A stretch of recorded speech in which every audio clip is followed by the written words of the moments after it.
ಬಂಗಾಳದ ರಾಜಕೀಯದಲ್ಲಿ ಈಗ ಮತ್ತೊಂದು ಸಂಚಲನ ಕ್ರಿಯೇಟ್ ಆಗ್ತಾ ಇದೆ. ಮುಖ್ಯಮಂತ್ರಿ ಮಮತಾ ಬ್ಯಾನರ್ಜಿ ನೇತೃತ್ವದ ತೃಣಮೂಲ ಕಾಂಗ್ರೆಸ್ ಪಕ್ಷಕ್ಕೆ ಸಾಲು ಸಾಲು ಶಾಕ್ ಎದುರಾಗ್ತಾ ಇದೆ.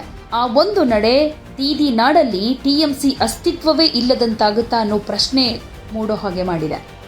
ಪಶ್ಚಿಮ ಬಂಗಾಳ ರಾಜಕೀಯದಲ್ಲಿ ಈಗ ತೃಣಮೂಲ ಕಾಂಗ್ರೆಸ್ ಮುಖ್ಯಸ್ಥೆ ಮಮತಾ ಬ್ಯಾನರ್ಜಿ ಕರೆದ ಮಹತ್ವದ ಸಭೆಗೆ ಕೋಲ್ಕತ್ತಾ ಮಹಾನಗರ ಪಾಲಿಕೆಯ ಅನೇಕ ಪ್ರಮುಖ ಕೌನ್ಸಿಲರ್ಗಳು ಗೈರಾಗಿರುವುದು ಪಕ್ಷದೊಳಗಿನ ಬಿರುಕು ಹೆಚ್ಚಾಗೋ ಹಾಗೆ ಮಾಡಿದೆ. ಈ ಬೆಳವಣಿಗೆ ಟಿಎಂಸಿಗೆ ದೊಡ್ಡ ರಾಜಕೀಯ ಆಘಾತವಾಗಿ ಪರಿಣಮಿಸೋ ಸಾಧ್ಯತೆ ಕೂಡ ಇದೆ. ಶುಕ್ರವಾರ ಮಮತಾ ಬ್ಯಾನರ್ಜಿ ತಮ್ಮ ನಿವಾಸದಲ್ಲಿ ಕೋಲ್ಕತ್ತಾ ಮಹಾನಗರ ಪಾಲಿಕೆ ಕೌನ್ಸಿಲರ್ಗಳ ತುರ್ತು ಸಭೆ ಕರೆದಿದ್ರು.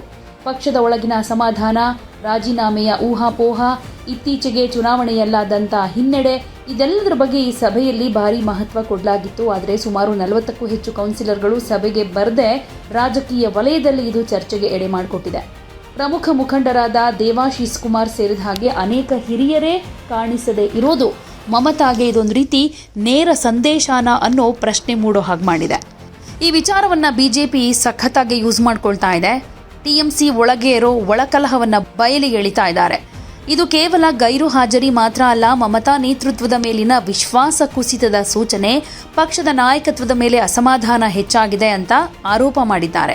ಇತ್ತೀಚಿನ ವಿಧಾನಸಭಾ ಎಲೆಕ್ಷನ್ನಲ್ಲಿ ಟಿಎಂಸಿಗೆ ಭಾರಿ ಹಿನ್ನಡೆಯಾದ ಮೇಲೆ ಪಕ್ಷದೊಳಗಿನ ಅಸಮಾಧಾನ ಕೂಡ ಜಾಸ್ತಿಯಾಗಿದೆ. ಕೋಲ್ಕತ್ತಾದ ಅನೇಕ ವಾರ್ಡ್ಗಳಲ್ಲಿ ಪಕ್ಷದ ನೆಲೆ ಕುಸಿದಿದೆ. ಮಮತಾ ಬ್ಯಾನರ್ಜಿ ತಮ್ಮ ಕಾರ್ಯಕರ್ತರಿಗೆ ಹೋಗಬೇಕಾದವರು ಹೋಗ್ಲಿ, ಪಕ್ಷವನ್ನ ಮತ್ತೆ ಕಟ್ತೀನಿ ಅಂತ ಹೇಳಿದ್ರೂ ಆಂತರಿಕ ಬಿಕ್ಕಟ್ಟು ಮಾತ್ರ ಕಮ್ಮಿಯಾಗಿಲ್ಲ.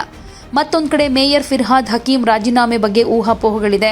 ಅಭಿಷೇಕ್ ಬ್ಯಾನರ್ಜಿ ಸಂಬಂಧಿತ ಆಸ್ತಿ ವಿಚಾರಗಳ ತನಿಖೆ, ಆಡಳಿತಾತ್ಮಕ ಅಸಮಾಧಾನ ಸೇರಿದ ಹಾಗೆ ಟಿಎಂಸಿಯ ಚಿತ್ರಣಕ್ಕೆ ದೊಡ್ಡ ಧಕ್ಕೆ ಆಗ್ಬಿಟ್ಟಿದೆ.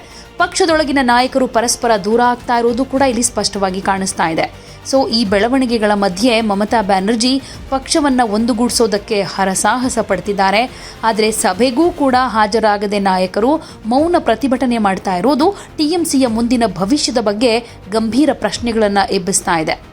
ದೀದಿ ನಾಡಲ್ಲಿ ಒಮ್ಮೆ ಅಜೇಯವಾಗಿದ್ದ ಮಮತಾ ಈಗ ತಮ್ಮದೇ ಕೋಟೆಯಲ್ಲಿ ಸವಾಲು ಎದುರಿಸ್ತಾ ಇರೋದು ಮಾತ್ರ ವಿಪರ್ಯಾಸ. ಪರಿಸ್ಥಿತಿ ಹೀಗೆ ಮುಂದುವರೆದರೆ ಟಿಎಂಸಿಯ ಕೋಲ್ಕತ್ತಾ ಅಧ್ಯಾಯವೇ ಕುಸಿಯೋ ಅಪಾಯ ಇದೆ. ಮಮತಾ ಮತ್ತೆ ಪಕ್ಷವನ್ನ ಕಟ್ಟಿಕೊಡಬಹುದಾ ಅಥವಾ ಟಿಎಂಸಿ ಪತನದ ಆರಂಭನ ಇದು ಅನ್ನೋ ಪ್ರಶ್ನೆ ಈಗ ಬಂಗಾಳ ರಾಜಕೀಯದಲ್ಲಿ ಕೇಂದ್ರ ಬಿಂದುವಾಗಿ ಕಾಣಿಸ್ತಾ ಇದೆ.